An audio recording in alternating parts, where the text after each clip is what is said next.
ಆತ್ಮೀಯ ವಿದ್ಯಾರ್ಥಿಗಳೇ ನಮಸ್ಕಾರ.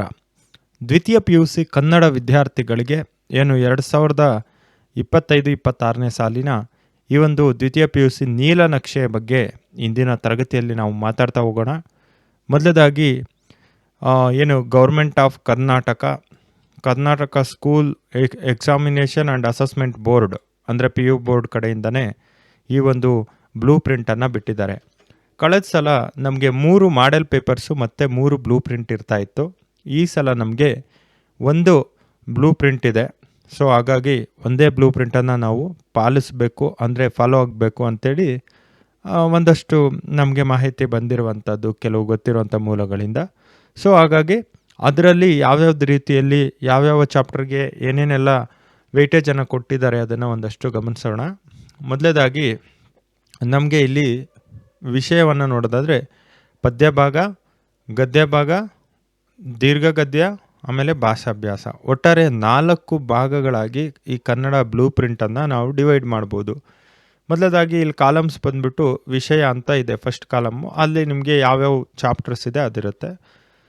ಮತ್ತು ಆಮೇಲೆ ಬೋಧನೆಗೆ ನಿಗದಿಪಡಿಸಿರುವ ಅವಧಿಗಳು, ಎಷ್ಟು ಗಂಟೆ ನಾವು ಕ್ಲಾಸ್ ತೆಗಿಬೇಕು ಅನ್ನೋದ್ರ ಬಗ್ಗೆ. ಆಮೇಲೆ ನಿಗದಿಗೊಳಿಸಿರುವ ಅಂಕಗಳು, ಟೋಟಲ್ ಎಷ್ಟು ಮಾರ್ಕ್ಸಿಗೆ ಈ ಒಂದು ಚಾಪ್ಟರ್ ಇದೆ ಅನ್ನುವಂಥದ್ದನ್ನು ನಿಮಗೆ ಇಲ್ಲಿ ಹೇಳ್ತಾರೆ. ಆಮೇಲೆ ಇಲ್ಲಿ ಆ ವಿಭಾಗ ಅಂತಂದ ತಕ್ಷಣ ಇಲ್ಲಿ 1 ಮಾರ್ಕ್ದು 15 ನಮಗೆ MCQ ಬರುತ್ತೆ. ಅಂದರೆ ಅಲ್ಲಿ ಫಿಲ್ ಇನ್ ದ ಬ್ಲ್ಯಾಂಕ್ಸ್ ಆಗ್ಬೋದು, ಆಮೇಲೆ ಇದಾಗ್ಬೋದು, ಅದು MCQ ಬಹು ಆಯ್ಕೆ.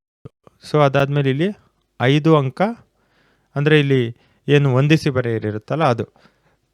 ಆಮೇಲೆ ಆ ವಿಭಾಗ ಅಂದರೆ 2 ಅಂಕದ್ದು ಇಲ್ಲಿ ನಮಗೆ ನೋಡ್ಬೋದು. 2 ಅಂಕದ್ದು 12 ಪ್ರಶ್ನೆ ಇರುತ್ತೆ ನೋಡ್ಬೋದು ಇಲ್ಲಿ.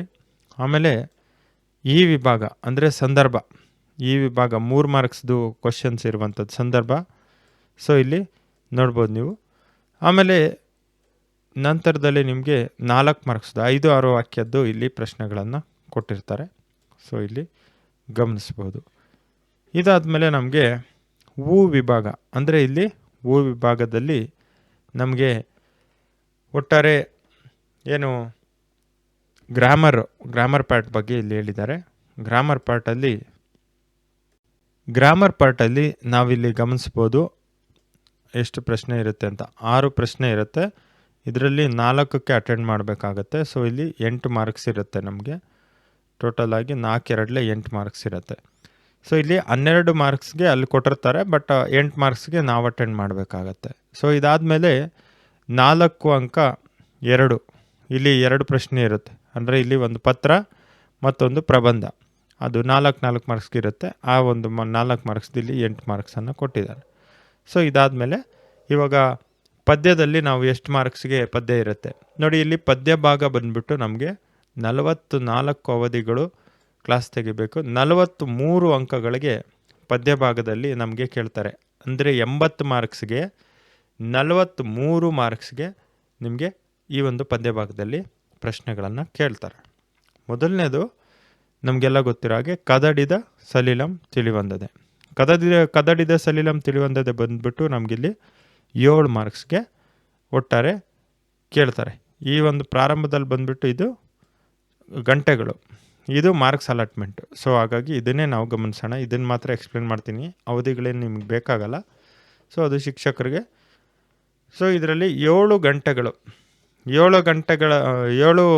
ಅಂಕಗಳಿಗೆ ಈ ಒಂದು ಕದಡಿದ ಸಲಿಲಂ ತಿಳಿವಂದದೇ ಇರುತ್ತೆ. ಇದರಲ್ಲಿ 1 ಮಾರ್ಕ್ದು 1 ಇರುತ್ತೆ, ಆಮೇಲೆ 2 ಮಾರ್ಕ್ದು 1 ಇರುತ್ತೆ, ಆಮೇಲೆ 4 ಮಾರ್ಕ್ಸ್ದು 1 ಇರುತ್ತೆ. ಸೊ ಇಲ್ಲಿ 4, 2, 1 ಒಟ್ಟಾರೆ 7 ಮಾರ್ಕ್ಸ್ಗೆ ನಿಮಗೆ ಈ ಒಂದು ಕದಡಿದ ಸಲಿಲಂ ಇರುತ್ತೆ. ಆಮೇಲೆ ಇದರಲ್ಲಿ 2ನೇದು ವಚನಗಳಿಗೂ ಬಂದುಬಿಟ್ರೆ ಇಲ್ಲಿ 5 ಮಾರ್ಕ್ಸ್ ಕ್ವಶನ್ನು. 5 ಮಾರ್ಕ್ಸ್ಗೆ ಈ ಒಂದು ವಚನಗಳಿಗೆ ಸಂಬಂಧಪಟ್ಟಂತೆ ಪ್ರಶ್ನೆಗಳನ್ನ ಕೇಳ್ತಾರೆ. ಮೊದಲನೇದಾಗಿ ಇಲ್ಲಿ ನೋಡಿ ಒಂದು ಲಾಂಗ್ ಕ್ವಶನ್ ಇರುತ್ತೆ, ತಪ್ಪದೆ ನಾವಿಲ್ಲಿ ಗಮನಿಸಬೇಕು. ಇಲ್ಲಿ ಲಾಂಗ್ ಕ್ವಶನ್ ಇರುತ್ತೆ, ವಚನಗಳಲ್ಲಿ ಲಾಂಗ್ ಕ್ವಶನ್ ಇರುತ್ತೆ. ಹಾಗಾಗಿ ಭಾಳ ಚೆನ್ನಾಗಿ ಬಸವಣ್ಣನ ವಚನಗಳು, ಉರಿಲಿಂಗ ಪೆದ್ದಿ ವಚನಗಳನ್ನ ನಾವು ಗಮನಿಸ್ಕೋಬೇಕಾಗತ್ತೆ. ಸೊ ಇಲ್ಲಿ 1 ಮಾರ್ಕ್ದು ಕೂಡ ಕೇಳ್ತಾರೆ. ಇಬ್ಬರಲ್ಲಿ ಯಾರ ಬಗ್ಗೆನಾದ್ರು ಕೇಳ್ತಾರೆ. ಉರಿಲಿಂಗ ಪೆದ್ದಿ ವಚನಗಳ ಅಂಕಿತ ಆಗ್ಬೋದು, ಬಸವಣ್ಣನ ಅಂಕಿತ ಆಗ್ಬೋದು, ಆ ಥರದ್ದು ಯಾವ್ದಾದ್ರು ಒಂದು 1 ಮಾರ್ಕ್ದು ಕೇಳ್ಬೋದು ಇಲ್ಲಿ. ಇದಾದಮೇಲೆ ನಮಗೆ ಮೂರನೇದು ಬಂದ್ಬಿಟ್ಟು ಇನ್ನೂ ಹುಟ್ಟದೇ ಇರಲಿ. ಇನ್ನೂ ಹುಟ್ಟದೇ ಇರಲಿ ಇದು ಮೂರನೇ ಪದ್ಯ ಆಗಿರುತ್ತೆ. ಸೊ ಈ ಒಂದು ಪದ್ಯದಲ್ಲಿ ನಮಗೆ ಒಟ್ಟಾರೆ 7 ಅಂಕಗಳಿಗೆ ಈ ಒಂದು ಪದ್ಯದಲ್ಲಿ ಕೇಳ್ತಾರೆ. 7 ಅಂಕಗಳಿಗೆ ಯಾವ ಥರ ಸರ್ ಅಂತ ನೀವು ಕೇಳಿದ್ರೆ, ಇಲ್ಲಿ 4 ಅಂಕಗಳಿಗೆ ಒಂದು ಪ್ರಶ್ನೆ ಬರುತ್ತೆ. ಆಮೇಲೆ ಒಂದು ಸಂದರ್ಭ ಕೇಳ್ತಾರೆ, ಲಾಂಗ್ ಕ್ವಶನ್ ಒಂದು ಬರುತ್ತೆ. ಆಮೇಲೆ ಸಂದರ್ಭ 4 + 3 7 ಅಂಕಗಳಿಗೆ ಈ ಒಂದು ಪದ್ಯದಲ್ಲಿ ನಮಗೆ ಬರ್ತಾ ಹೋಗುತ್ತೆ. ಸೊ ಇದಾದಮೇಲೆ 4ನೇದು ಬಂದ್ಬಿಟ್ಟು ಪಗೆಯಂ ಬಾಲಕನೆಂಬರೆ. ಪಗೆಯಂ ಬಾಲಕನೆಂಬರೆ ಬಂದ್ಬಿಟ್ಟು ನಮಗೆ 4 ಮಾರ್ಕ್ಸ್ಗೆ ಒಟ್ಟಾರೆ ಇದರಲ್ಲಿ ಕೇಳ್ತಾರೆ. ಇದರಲ್ಲಿ 1 + 1 ಅಂತಂದರೆ 2 ಒಂದು MCQ ಅಲ್ಲೂ ಒಂದು ಕ್ವಶನ್ ಬರುತ್ತೆ. ಆಮೇಲೆ ಮ್ಯಾಚ್ ದಿ ಫಾಲೋಯಿಂಗ್ ಅಥವಾ ಫಿಲಪ್ಸಲ್ಲೂ ಒಂದು ಕ್ವಶನ್ ಬರುತ್ತೆ. ಹಾಗಾಗಿ ಇಲ್ಲಿ 2 ಮಾರ್ಕ್ಸ್ ಇದೆ. ಸೊ ಇಲ್ಲಿ ಆಮೇಲೆ ಇದು 2 ಮಾರ್ಕ್ಸ್ ಇದೆ. ಒಟ್ಟಾರೆ ಇಲ್ಲಿ ನಮಗೆ 4 ಮಾರ್ಕ್ಸ್ ಇದೆ. 4ರಲ್ಲಿ ಇಲ್ಲಿ 2, ಆಮೇಲೆ ಇಲ್ಲಿ 2, ಇಲ್ಲಿ ನಮಗೆ 4 ಮಾರ್ಕ್ಸ್ ಆಯಿತು. ಇದಾದಮೇಲೆ 5ನೇ ಪದ್ಯ. 5ನೇ ಪದ್ಯ ಬಂದ್ಬಿಟ್ಟು ಜಾಲಿಯ ಮರದಂತೆ ಪುರಂದರದಾಸರು ಬರೆದಿರುವಂಥ ಈ ಒಂದು ಪದ್ಯದಲ್ಲಿ ನಮಗೆ ಕೇವಲ 2 ಮಾರ್ಕ್ಸ್ಗೆ ಈ ಒಂದು ಪದ್ಯವನ್ನು ಕೇಳ್ತಾ ಹೋಗ್ತಾರೆ. ಸೊ ಇಲ್ಲಿ 1 + 1 ಅಂದರೆ ಒಂದು MCQನಲ್ಲಿ ಬರ್ಬೋದು, ಒಂದು ಮ್ಯಾಚ್ ದಿ ಫಾಲೋಯಿಂಗ್ ಆರ್ ಫಿಲಪ್ಸಲ್ಲೂ ಬರ್ಬೋದು. ಸೊ ಇಷ್ಟು ಜಾಲಿಯ ಮರದಂತೆ 1 + 1 2 ಮಾರ್ಕ್ಸ್ಗೆ ಕೇಳ್ತಾರೆ. ಹಬ್ಬಲಿಯವರ ರಸಬಳ್ಳಿ. ಹಬ್ಬಲಿಯವರ ರಸಬಳ್ಳಿ ಬಂದ್ಬಿಟ್ಟು ನಮಗೆ 3 ಮಾರ್ಕ್ಸ್ಗೆ ಟೋಟಲ್ ಆಗಿ ಇಲ್ಲಿ ಬರುವಂಥದ್ದು. ಹಬ್ಬಲಿಯವರ ರಸಬಳ್ಳಿ ಒಂದು ಜನಪದ ಪದ್ಯ ಆಗಿರೋದ್ರಿಂದ ಇದರಲ್ಲಿ ಜನಪದರ ಸಾಲಲ್ಲಿ ಒಂದು ಸಾಲನ್ನು ಆಯ್ಕೆ ಮಾಡಿಕೊಂಡು ನಮಗೆ ಸಂದರ್ಭ ಸಹಿತ ಉತ್ತರಿಸಿ ಸ್ವಾರಸ್ಯವನ್ನು ವಿವರಿಸಿ ಅಂತೇಳಿ ಅದರಲ್ಲಿ ಕೇಳ್ತಾರೆ. 3 ಮಾರ್ಕ್ಸ್ಗೆ ಇದು ಬರುತ್ತೆ. ಇಲ್ಲಿ ಸಂದರ್ಭದ್ದು ಹಬ್ಬಲಿಯವರ ರಸಬಳ್ಳಿ ಕಂಪಲ್ಸರಿ ನಾವು ಗಮನಿಸ್ಕೋಬೇಕು, ಓದ್ಕೋಬೇಕು. ಆಮೇಲೆ 7ನೇದು ಬೆಳಗು ಜಾವ, ದ ರಾ ಬೇಂದ್ರೆ ಅವರು ಬರೆದಿರುವಂಥ ಈ ಒಂದು ಪದ್ಯದಿಂದ ನಮಗೆ 3 ಮಾರ್ಕ್ಸ್ಗೆ ಈ ಒಂದು ಪದ್ಯದಲ್ಲಿ ಬರುವಂಥದ್ದು ಪ್ರಶ್ನೆಗಳು. 1 ಮಾರ್ಕ್ಸ್ದು ಒಂದಿರುತ್ತೆ, ಅಂದರೆ ಬೇಂದ್ರೆ ಅವ್ರಿಗೆ ಸಂಬಂಧಪಟ್ಟಂತೆ ಅಥವಾ ಪದ್ಯಕ್ಕೆ ಸಂಬಂಧಪಟ್ಟಂತೆ 1 ಮಾರ್ಕ್ದು. ಆಮೇಲೆ ಇಲ್ಲಿ 2 ಮಾರ್ಕ್ದು ಒಂದಿರುತ್ತೆ. 2 + 1 ಇಲ್ಲಿ 3 ಮಾರ್ಕ್ಸ್ ಆಯಿತು. ಆಮೇಲೆ ಇಲ್ಲಿ ಮುಂಬೈ ಜಾತಕ. ಮುಂಬೈ ಜಾತಕ ಬಂದುಬಿಟ್ಟು GS ಶಿವರುದ್ರಪ್ಪ ಇವರು ಬರೆದಿರುವಂಥದ್ದು. ಇಲ್ಲಿ 4 ಅಂಕಗಳು ನಮಗೆ ನಿಗದಿಪಡಿಸಿರುವಂಥದ್ದು. 4 ಅಂಕಗಳು ನೇರವಾಗಿ ಲಾಂಗ್ ಕ್ವಶನ್ ಇರುತ್ತೆ. ಇದರಲ್ಲಿ 4 ಅಂಕಗಳಿಗೆ ಒಂದು ಲಾಂಗ್ ಕ್ವಶನನ್ನು ಮುಂಬೈ ಜಾತಕದಿಂದ ಕಂಪಲ್ಸರಿ ಕೇಳ್ತಾರೆ. ಸೊ ಇದಾದಮೇಲೆ 9ನೇದು ಶಿಲುಬೆ ಏರಿದ್ದಾನೆ, KS ನಿಸಾರ್ ಅಹಮದ್ ಅವರು ಬರೆದಿರುವಂಥದ್ದು. ಈ ಒಂದು ಶಿಲುಬೆ ಏರಿದ್ದಾನೆ ಪದ್ಯದಿಂದ ನಮಗೆ ಒಟ್ಟು 3 ಅಂಕಗಳಿಗೆ ಪರೀಕ್ಷೆಗೆ ನಿಗದಿಪಡಿಸಿರುವಂಥದ್ದು. ಸೊ 3 ಅಂಕಗಳಲ್ಲಿ 1 ಅಂಕದ್ದು 1 ಪ್ರಶ್ನೆ ಇರುತ್ತೆ, 2 ಅಂಕದ್ದು 1 ಪ್ರಶ್ನೆ ಇರುತ್ತೆ. ಇಲ್ಲಿ 1 + 2 ಸೇರಿಕೊಂಡ್ರೆ 3 ಅಂಕ ಆಗುತ್ತೆ. ಸೊ ಇದಾದಮೇಲೆ 1 ಹೂವು ಹೆಚ್ಚಿಗೆ ಇಡುತ್ತೀನಿ. 1 ಹೂವು ಹೆಚ್ಚಿಗೆ ಇಡುತ್ತೀನಿ ಪದ್ಯದಿಂದ ನಮಗೆ 3 ಮಾರ್ಕ್ಸ್ಗೆ ನಿಗದಿಪಡಿಸಿದ್ದಾರೆ. 1 ಹೂವು ಹೆಚ್ಚಿಗೆ ಇಡುತ್ತೀನಿ ಅಷ್ಟೇ, ಸಂದರ್ಭ ಇದರಲ್ಲಿ ಫಿಕ್ಸು. 1 ಹೂವು ಹೆಚ್ಚಿಗೆ ಇಡುತ್ತೀನಿ ಆಗಲೇ ನಾವು ನೋಡಿದ್ವಲ್ಲ ಹಬ್ಬಲಿಯವರ ರಸಬಳ್ಳಿ, ಅದೇ ಥರನೇ ಇದು ಕೂಡ 1 ಹೂವು ಹೆಚ್ಚಿಗೆ ಇಡುತ್ತೀನಿನಲ್ಲಿ ಸಂದರ್ಭ ಬರುವಂಥದ್ದು ಖಚಿತ. ಆಮೇಲೆ ಯಲ್ಲಪ್ಪ ಸರ್ ಅವರು ಬರೆದಿರುವಂಥ ಅತ್ತಿ ಚಿತ್ತ ಮತ್ತು ಈ ಒಂದು ಪದ್ಯದಿಂದ ನಮಗೆ ಒಟ್ಟಾರೆ ಇಲ್ಲಿ 1 ಮಾರ್ಕ್ಗೆ ಈ ಒಂದು ಪದ್ಯವನ್ನು ಕೇಳ್ತಾರೆ. ಅದರಲ್ಲಿ 1 ಮಾರ್ಕ್ದೇ ಬರುತ್ತೆ. 1 ಅಂಕದ MCQ ಆಗ್ಬೋದು, ಫಿಲಪ್ಸ್ ಆಗ್ಬೋದು, ಅಥವಾ ಒಂದು ಮ್ಯಾಚ್ ದಿ ಫಾಲೋಯಿಂಗ್ ಅಂದರೆ ವಂದಿಸಿ ಬರೆಯಿರಿ. ವಂದಿಸಿ ಬರೆಯಿನಲ್ಲಿ ಬರುವಂಥ ಚಾನ್ಸಸ್ ಜಾಸ್ತಿ ಇರುತ್ತೆ ಈ ಒಂದು ಅತ್ತಿ ಚಿತ್ತ ಮತ್ತು, ನೋಡ್ಕೊಳ್ಳಿ ಒಂದು ಸಲ. ಆಮೇಲೆ ಇಲ್ಲಿ ಒಮ್ಮೆ ನಗುತ್ತೇವೆ, ಸುಕನ್ಯಾ ಮಾರುತಿ ಅವರು ಬರೆದಿರುವಂಥ ಒಮ್ಮೆ ನಗುತ್ತೇವೆ ಪದ್ಯ. ಈ ಪದ್ಯದಿಂದ ಕೂಡ 1 ಮಾರ್ಕ್ಸಿಗೆ ನಿಮಗೆ ಬರುವಂಥದ್ದು. ಅದು ಕೂಡ ಅಷ್ಟೇ, ಕೇವಲ 1 ಮಾರ್ಕ್ಸ್ಗೆ ಇಲ್ಲಿ ನಮಗೆ ಪ್ರಶ್ನೆ ಬರುವಂಥ ಚಾನ್ಸಸ್ ಬರುತ್ತೆ. ಸೊ ಇಷ್ಟು ನಿಮಗೆ ಪದ್ಯ ಭಾಗದ ಬಗ್ಗೆ. ಅಂದರೆ ಪದ್ಯ ಭಾಗದ ಬಗ್ಗೆ ಇಲ್ಲಿ ನಮಗೆ ಟೋಟಲ್ ಆಗಿ 43 ಅಂಕಗಳ ಬಗ್ಗೆ ನಾವು ಮಾತಾಡಿದ್ವಿ. ಈಗ ಇನ್ನು ಉಳಿದಿರೋ ಗದ್ಯ ಭಾಗದಲ್ಲಿ 32 ಅಂಕಗಳಿಗೆ ಗದ್ಯ ಭಾಗವನ್ನು ಕೇಳುವಂಥದ್ದು. ಅಲ್ಲಿ 43, ಇಲ್ಲಿ 32. ಸೊ ಇಲ್ಲಿ 32 ಯಾವ ಥರ ಅಂತ ನೋಡ್ತಾ ಹೋಗೋಣ. ಮುಟ್ಟಿಸಿಕೊಂಡವನು ಪಿ ಲಂಕೇಶ್ ಅವರು ಬರೆದಿರುವಂತಹ ಒಂದು ಪಾಠ. ಈ ಒಂದು ಪಾಠದಿಂದ ನಮಗೆ ಒಟ್ಟಾರೆ 6 ಅಂಕಗಳಿಗೆ ಈ ಪಾಠವನ್ನು ನಿಗದಿಪಡಿಸಲಾಗಿರುವಂಥದ್ದು. ಸೊ ಇಲ್ಲಿ 1 ಅಂಕದ 1 ಪ್ರಶ್ನೆ ಇರುತ್ತೆ, 2 ಅಂಕದ 1 ಪ್ರಶ್ನೆ ಇರುತ್ತೆ, ಸಂದರ್ಭ 1 ಪ್ರಶ್ನೆ ಇರುತ್ತೆ. ಇಲ್ಲಿ ಲಾಸ್ಟ್ ಎಲ್ಲ ಕೂಡ ನಮಗೆ ಲಾಂಗ್ ಕ್ವಶನ್ ಇರ್ತಾಯಿತ್ತು. ಇಲ್ಲಿ ಲಾಂಗ್ ಕ್ವಶನ್ ಇಲ್ಲ ಮುಟ್ಟಿಸಿಕೊಂಡವನಲ್ಲಿ. ಅದನ್ನು ಇಲ್ಲಿ ನಾವು ಗಮನದಲ್ಲಿ ಇಟ್ಕೋಬೇಕು ವಿದ್ಯಾರ್ಥಿಗಳೇ. ಹಾಗಾಗಿ ಆಮೇಲೆ ಇಲ್ಲಿ ನೋಡಿ ಲೆಕ್ಕ ಹಾಕೋಣ. ಸಂದರ್ಭ 3 ಮಾರ್ಕ್ಸು, 2 ಮಾರ್ಕ್ಸ್ದೊಂದು 5 ಮಾರ್ಕ್ಸು, ಆಮೇಲೆ 1 ಮಾರ್ಕ್ದೊಂದು 6 ಮಾರ್ಕ್ಸು. ಇಲ್ಲಿ 6 ಮಾರ್ಕ್ಸ್ ಕರೆಕ್ಟಾಗಾಯಿತು. ಸೊ ಇದಾದಮೇಲೆ ವಾಲ್ಪರೈ ಅಭಿವೃದ್ಧಿ ತಂದ ದುರಂತ, ಕೃಪಾಕರ ಮತ್ತು ಸೇನಾನಿ ಹಾಗೆ ಕೆ ಪುಟ್ಟಸ್ವಾಮಿ ಅವರು ಬರೆದಿರುವಂಥದ್ದು. ಇದನ್ನು ನಮಗೆ 4 ಅಂಕಗಳಿಗೆ ನಿಗದಿಪಡಿಸಿದ್ದಾರೆ. ನೇರವಾಗಿ ಇಲ್ಲಿ ಲಾಂಗ್ ಕ್ವಶನ್ ಬಂದೇ ಬರುತ್ತೆ. ವಾಲ್ಪರೈಯಿಂದ ಲಾಂಗ್ ಕ್ವಶನ್ ಫಿಕ್ಸು. ಹಾಗಾಗಿ ಇಲ್ಲಿ 4 ಅಂಕ. ಆಯ್ಕೆ ಇದೆ ನಮ್ಮ ಕೈಯಲ್ಲಿ, ನೇಮಿಚಂದ್ರ ಅವರು ಬರೆದಿರುವಂಥದ್ದು. ಆಯ್ಕೆ ಇದೆ ನಮ್ಮ ಕೈಯಲ್ಲಿ ಪಾಠದಿಂದ ನಮಗೆ ಇಲ್ಲಿ 4 ಅಂಕಗಳಿಗೆ ಈ ಒಂದು ಚಾಪ್ಟರನ್ನು ನಿಗದಿಪಡಿಸಿದ್ದಾರೆ. ಆಯ್ಕೆ ಇದೆ ನಮ್ಮ ಕೈಯಲ್ಲಿ ಪಾಠವನ್ನು. ಈ ಒಂದು ಪಾಠದಿಂದ ನಮ್ಗೆ ಏನೆಲ್ಲ ಬರುತ್ತಪ್ಪ ಅಂತಂದರೆ 1 ಮಾರ್ಕ್ದು 1 ಬರುತ್ತೆ, ಆಮೇಲೆ 3 ಮಾರ್ಕ್ದು 1 ಬರುತ್ತೆ. 3 + 1 ಇಲ್ಲಿ 4 ಮಾರ್ಕ್ಸ್ ಆಗುತ್ತೆ. ಹಾಗಾಗಿ MCQ ಅಲ್ಲೇ ಕೇಳ್ಬೋದು. ಸೊ ಅದರ ಜೊತೆಗೆ ಇದರಲ್ಲಿ ಬರ್ಬೋದು, ಯಾವುದರಲ್ಲಿ ಸಂದರ್ಭದಲ್ಲಿ ಬರ್ಬೋದು.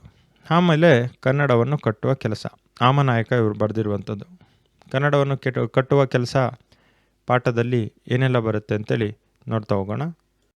ನೋಡಿ, ಇಲ್ಲಿ ಹಾಮನಾಯಕರ ಕನ್ನಡ ಕಟ್ಟುವ ಕೆಲಸವನ್ನು ನಮಗೆ ಒಟ್ಟಾರೆ ಪರೀಕ್ಷೆಗೆ ನಿಗದಿ ಮಾಡಿರುವಂಥದ್ದು 3 ಅಂಕಗಳು ಕನ್ನಡ ಕಟ್ಟುವ ಕೆಲಸ ಪಾಠದಿಂದ ಬರುವಂಥದ್ದು.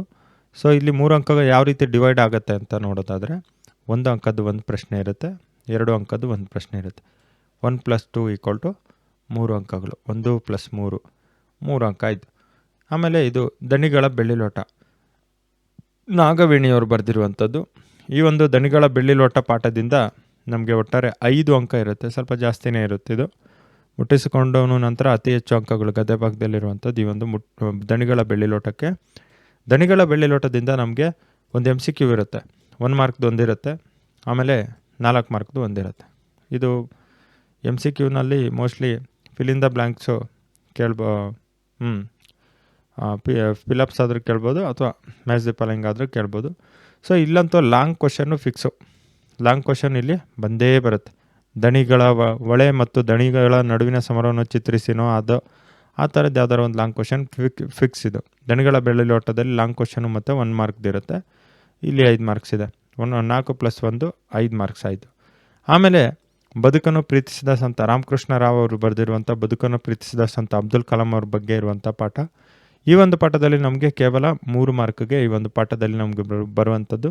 ಈ ಒಂದು ಪಾಠದಲ್ಲಿ ನಮಗೆ 1 ಮಾರ್ಕ್ದು 1 ಇರುತ್ತೆ, ಆಮೇಲೆ 1 ಅಂಕದ್ದು 1 ಇರುತ್ತೆ, ಆಮೇಲೆ 2 ಅಂಕದ್ದು 1 ಪ್ರಶ್ನೆ ಇರುತ್ತೆ. 2 ಮತ್ತು 1 ಸೇರಿಸಿದರೆ ಒಟ್ಟು 3 ಅಂಕ ಆಗುತ್ತೆ. ಇದು ಬದುಕನ್ನು ಪ್ರೀತಿಸಿದ ಸಂತ. ಈಗ ತಿರುಳುಗನ್ನಡದ ಬೆಳ್ನುಡಿ, ಮುದ್ದಣ ಬರೆದಿರುವಂಥ ಈ ಒಂದು ತಿರುಳುಗನ್ನಡದ ಬೆಳ್ನುಡಿ ಎನ್ನುವಂತಹ ಪಾಠದಿಂದ ನಮಗೆ ಒಟ್ಟಾರೆ 4 ಅಂಕಗಳಿಗೆ ಈ ಒಂದು ಪಾಠದಿಂದ ಪರೀಕ್ಷೆಗೆ ನಿಗದಿ ಮಾಡಲಿರುವಂಥದ್ದು. 4 ಅಂಕ ಹೇಗೆ ಬರುತ್ತೆ ಅಂದರೆ, 1 ಅಂಕದ್ದು 1 ಪ್ರಶ್ನೆ ಇರುತ್ತೆ, ಆನಂತರ ಸಂದರ್ಭದ್ದು 1 ಪ್ರಶ್ನೆ ಇರುತ್ತೆ. ಒಟ್ಟಾರೆ 3 ಮತ್ತು 1 ಸೇರಿದರೆ 4 ಆಯಿತು. ಇದಾದಮೇಲೆ ಹಳ್ಳಿಯ ಚಹಾ ಹೋಟೆಲುಗಳು, ವೀರೇಂದ್ರ ಸಿಂಪಿ ಅವರು ಬರೆದಿರುವಂಥ ಹಳ್ಳಿಯ ಚಹಾ ಹೋಟೆಲುಗಳು ಈ ಒಂದು ಪಾಠದಿಂದ ನಮಗೆ ಒಟ್ಟಾರೆ 3 ಅಂಕಕ್ಕೆ ನಿಗದಿಪಡಿಸಿದ್ದಾರೆ. ಸೊ ಇಲ್ಲಿ 1 ಅಂಕದ್ದು 1 ಪ್ರಶ್ನೆ ಇರುತ್ತೆ, 2 ಅಂಕದ್ದು 1 ಪ್ರಶ್ನೆ ಇರುತ್ತೆ, ಒಟ್ಟು ಸೇರಿದರೆ 3 ಅಂಕ ಆಗುತ್ತೆ. ಸೊ ಇದಾದಮೇಲೆ ಕೃಷ್ಣೇಗೌಡರ ಆನೆ. ಕೃಷ್ಣೇಗೌಡರ ಆನೆ ನಮಗೆ ಒಟ್ಟಾರೆ 25 ಅಂಕಗಳಿಗೆ ನಿಗದಿಪಡಿಸಿರುವಂಥದ್ದು. ಇಲ್ಲಿ 1 ಅಂಕಕ್ಕೆ ಸಂಬಂಧಪಟ್ಟಂತೆ 3 ಪ್ರಶ್ನೆ ಇರುತ್ತೆ, 2 ಅಂಕಕ್ಕೆ ಸಂಬಂಧಪಟ್ಟಂತೆ 4 ಪ್ರಶ್ನೆ ಇರುತ್ತೆ, ಆಮೇಲೆ ಸಂದರ್ಭಕ್ಕೆ ಬಂದರೆ 2 ಪ್ರಶ್ನೆ ಇರ್ತದೆ, ಆಮೇಲೆ ಲಾಂಗ್ ಕ್ವಶನ್ ಅಂದರೆ 5-6 ವಾಕ್ಯದ್ದು ಬಂದುಬಿಟ್ಟು 2 ಪ್ರಶ್ನೆ ಇರುತ್ತೆ. ಸೊ ಇಲ್ಲಿ 8 ಮಾರ್ಕ್ಸ್ ಇರುತ್ತೆ, ಇಲ್ಲಿ 6 ಮಾರ್ಕ್ಸ್ ಇರುತ್ತೆ, ಇಲ್ಲಿ 8 ಮಾರ್ಕ್ಸ್ ಇರುತ್ತೆ, ಹಾಗೆ ಇಲ್ಲಿ 3 ಮಾರ್ಕ್ಸ್ ಇರುತ್ತೆ. 25 ಮಾರ್ಕ್ಸ್ಗೆ ಒಟ್ಟು ಕೃಷ್ಣೇಗೌಡರ ಆನೆ ಪಾಠವನ್ನು ನಿಗದಿಪಡಿಸಿದ್ದಾರೆ. ಸೊ ಇದಾದಮೇಲೆ ಭಾಷಾಭ್ಯಾಸ ಬಂದ್ಬಿಟ್ಟು 20 ಅಂಕಗಳಿಗೆ ಒಟ್ಟಾರೆ ಕೊಟ್ಟಿರ್ತಾರೆ. ಅದರಲ್ಲಿ ನೀವು 16 ಅಂಕಗಳಿಗೆ ನೀವು ಅಟೆಂಡ್ ಮಾಡಬೇಕಿರುತ್ತೆ. ಸೊ ಇಲ್ಲಿ ನೋಡ್ಬೋದು ನೀವು 6 ಅಂಕ 6 ಪ್ರಶ್ನೆ ಇರ್ತದೆ 2 ಅಂಕದ್ದು. ಸೊ ಇಲ್ಲಿ 2 ಪ್ರಶ್ನೆ ಅಂದರೆ 4 ಅಂಕ ಬಿಟ್ಟೋಗುತ್ತೆ. ಸೊ ಇಲ್ಲಿ ಒಟ್ಟು ನಮಗೆ 6 ಪ್ರಶ್ನೆಗಳಲ್ಲಿ ನಾವು ಅಟೆಂಡ್ ಮಾಡಬೇಕಿರೋದು 4 ಪ್ರಶ್ನೆನ ಅಟೆಂಡ್ ಮಾಡ್ತೀವಿ. 4 2 8 ಇಲ್ಲಿ ನಮಗೆ ಬರುತ್ತೆ. ಸೊ ಇದಾದಮೇಲೆ ನಮಗೆ ಪತ್ರಲೇಖನದಲ್ಲಿ 2 ಪ್ರಶ್ನೆ ಇರುತ್ತೆ 4 ಅಂಕದ್ದು, ಅದು 8 ಅಂಕ ಆಗುತ್ತೆ. ಸೊ ಇಲ್ಲಿ 8 ಆಗುತ್ತೆ ಮತ್ತು ಇಲ್ಲಿ 8 ಆಗುತ್ತೆ. ಸೊ ಇದೆರಡು ಸೇರಿದರೆ ನಮಗೆ 16 ಆಗುತ್ತೆ. 20ರಲ್ಲಿ ಒಟ್ಟು 20 ಕೊಡ್ತಾರೆ ವ್ಯಾಕರಣವನ್ನು, 20ರಲ್ಲಿ ನಾವು ಅಟೆಂಡ್ ಮಾಡುವಂಥದ್ದು 16 ಮಾರ್ಕ್ಸಿಗೆ. ಸೊ ಒಟ್ಟು ಪ್ರಶ್ನೆಗಳು ಇಲ್ಲಿ ಬಂದಾಗ, ಒಟ್ಟು ಪ್ರಶ್ನೆಗಳು ಅಂತ ಬಂದರೆ ಇಲ್ಲಿ ನೋಡ್ಬೋದು ನೀವು 120 ಅಂಕಗಳಿಗೆ ನಮಗೆ ಒಟ್ಟಾರೆ ಪ್ರಶ್ನೆ ಪತ್ರಿಕೆ ಸೆಟ್ ಮಾಡುವಂಥದ್ದು. ಸೊ ಅದರಲ್ಲಿ ನಾವು ಅಟೆಂಡ್ ಮಾಡುವಂಥದ್ದು 80 ಅಂಕಗಳಿಗೆ ನಾವು ಅಟೆಂಡ್ ಮಾಡ್ತೇವೆ. 80 ಅಂಕಗಳಿಗೆ ನಾವು ಇಲ್ಲಿ ಅಟೆಂಡ್ ಮಾಡುವಂಥದ್ದು ವಿದ್ಯಾರ್ಥಿಗಳೇ. ಸೊ ಇಷ್ಟು ನಿಮ್ಮ ಈ ಒಂದು ದ್ವಿತೀಯ PUCಯ ಏನು ಕನ್ನಡ ನೀಲನಕ್ಷೆ 25-26 ಬಗ್ಗೆ ಇರುವಂಥ ಮಾಹಿತಿ ವಿದ್ಯಾರ್ಥಿಗಳೇ. ಈ ಒಂದು ವಿಡಿಯೋ ನಿಮಗೆ ಇಷ್ಟ ಆಗಿದ್ದರೆ ದಯವಿಟ್ಟು ಈ ಒಂದು ವಿಡಿಯೋವನ್ನು ಲೈಕ್ ಮಾಡಿ, ಶೇರ್ ಮಾಡಿ, ಕಮೆಂಟ್ ಮಾಡಿ. ಹಾಗೆ ನಮ್ಮ ಫಸ್ಟ್ ಬಟನ್ ಯೂಟ್ಯೂಬ್ ಚಾನಲನ್ನು ಸಬ್ಸ್ಕ್ರೈಬ್ ಮಾಡಿ. ಇಂಥದ್ದೇ ಮತ್ತೊಂದು ವಿಡಿಯೋದಲ್ಲಿ ಮತ್ತೆ ಭೇಟಿಯಾಗೋಣ. ಅಲ್ಲಿವರೆಗೂ ನಮಸ್ಕಾರ. ಜೈ ಹಿಂದ್, ಜೈ ಕರ್ನಾಟಕ.